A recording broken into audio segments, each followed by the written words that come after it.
Hello, hi, good morning. My name is Dane and welcome to Website Reviews.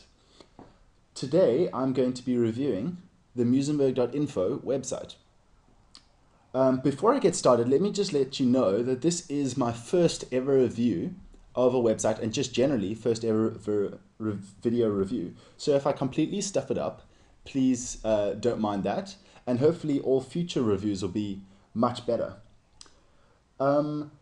I'm going to be reviewing this website today from a sort of design and development, a technical perspective. So not so much from an end user perspective.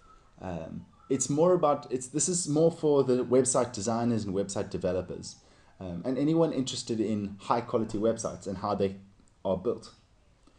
All right, so let's get started. Today we're looking at Muizenberg.info, which is a website for the area of Muizenberg in Cape Town, South Africa, which is kind of just around the corner from where I live. It is essentially a directory, as far as I can tell, of all the kinds of things that you would like to do and experience when you're in Muizenberg. For example, as you can see here on the homepage, right away, you'll see the different sections of the website, the most important sections of the directory: eat, shop, sleep, and do. Do obviously being the experiences or activities. And you'll see these correspond to the main menu up at the top here: restaurants for eat, shops for shop, accommodation for sleep, and activities for do. And of course, there's a few others as well. All right, so, do excuse me. This website appears to be both for sort of locals, the people in Cape Town, other Cape Townians like me who want to visit the area of Muizenberg, as well as potentially foreign tourists as well. It's written in a very sort of straightforward English style, the content at least, and it's really nicely designed website, very simple, sort of universal, anyone can use it. It's not clear to me if this is really a money-making website or if it's more for a non-profit usage. I see that the website is run by Muizenberg Tourism, which is a local organization here, but they do make some money from the website through adverts and listings in the directory. So if you go to restaurants, for example, you'll see that there are a bunch of restaurants listed here, and on the right it says that you can advertise on the website or you can pay to get your website listed. And the same applies to the other listing sections. So I'm taking you through a quick tour of the website, so I'm going to continue.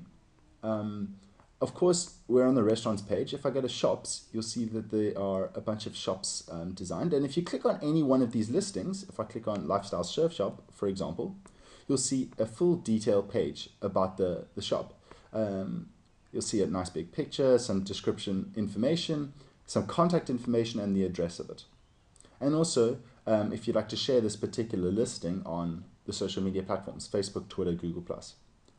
The same applies to all the other listing pages, accommodation, and so on. History is a little bit different. It's, well, at least the layout of the page is a bit different. It's this beautiful sort of tiled layout with images and text and so on. And if you click on any one, it takes you to that history page, a detailed history page with dates and a whole lot of really nice information. This particular one is a century of surfing in South Africa. I really like using this website. It's really nicely designed. It's simple. It's easy to read the text. The pictures are nice and good looking. And the information is, for the most part, not too dense. For these listing pages, for example, when you click on any given page, it's just a little bit of information, just the kind of information you'd probably want to know. I can't say I've ever felt lost using this website because there's always this breadcrumb bar at the top here. So we're in a restaurant, this particular restaurant, and inside, which is in the restaurants category, and you can go back to home. And of course, you can also search on the website by clicking up here. You can type in what you're looking for. We can type in falafel, and we should see this search result. Oh, that's strange. Let's try again. I hope I'm spelling that correctly. And there we go. All right. Now, if you are interested, there's a couple of other things up here in the header bar. Information about the weather and a webcam, but unfortunately the webcam is not available. Coming soon, apparently. There's also places to visit and contact us page and about us. The about us is just about the website as a whole. Contact us is contact information for the people who run the website. Places to visit is an interesting one. It shows the different areas of the different areas within Muizenberg or around Muizenberg. And I can see that there are 6 here. And if I go to Lakeside or any of these, for example, it shows a little bit of information about that area. What I'm quite disappointed by is that this is not in any way linked to the directory. So I feel like they've missed a big opportunity here where these, within this area, and Lakeside is this area that is over here on the map. So Muizenberg is in the corner over here in this picture. It's actually a really nicely illustrative picture. It's in this corner here, that's Muizenberg, and Lakeside is over here. But what they should have done, what I was saying, is referenced the different shops and accommodation and activities and other directory items from this page. And also, same with the other way around. If you're on a restaurant or a shop or anything like that, and you click on the detail page, you should be able to see which area it's in and click to that area and then be able to see the other shops and restaurants and activities in that specific area of Muizenberg, that suburb. Okay, so enough about the user experience. Let's talk about the technology that this website is built on. It is built using Drupal. I'm not sure if it's using the latest version of Drupal 8 or Drupal 7, the previous version, but that's not relevant right now. It's also using, so Drupal is, if you're not aware, is a really powerful, flexible sort of a universal content management framework, content management system. It's similar to WordPress and Joomla, if you know of them, but it's a little bit more scaled towards more flexible, larger scale websites. This website's also using Varnish for caching, which is why once you visited pages, once anyone's visited a page, it's incredibly fast to load those pages. And I can promise you, on my internet connection, which is really slow, loading these pages would take a very long time ordinarily. Most websites take several seconds for any ordinary web page. And on this website, the pages are loading very, very quickly. Almost instantly. It's beautiful. It's also using Adobe Typekit for their fonts on this website, which is really nice. If I look, for example, at these fonts in my dev tools, if I look over at the P, it's using Proxima Nova, which is beautiful light font, and the header is Proxima Nova. Of course, the text, the body text was Proxima Nova Light. So they've got really nice typography on this website. And as I talked about performance already, it's performing very well with really good caching by the caching is if I didn't mention is run with Varnish.